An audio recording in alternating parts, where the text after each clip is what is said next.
যারা শিক্ষক ছিলেন, ম্যাডাম ছিলেন, তাদের কথা আমার মনে আছে। এখন পর্যন্ত ওই শিক্ষকদের ওই কলেজের স্মৃতি মনে হলে ভালো লাগে।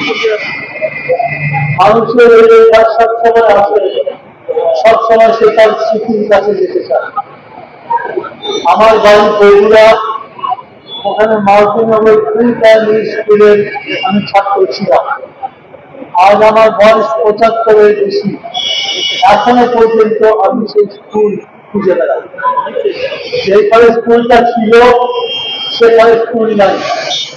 খুঁজতে খুঁজতে দেখি আধা মাইল দূরে করতাল নদীর পাড়ে সেই স্কুল দেওয়া হয়েছে।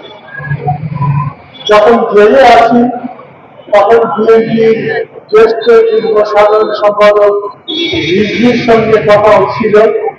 আমার ১০ বছর পরে উনি ওই স্কুলের ছাত্র ছিলেন।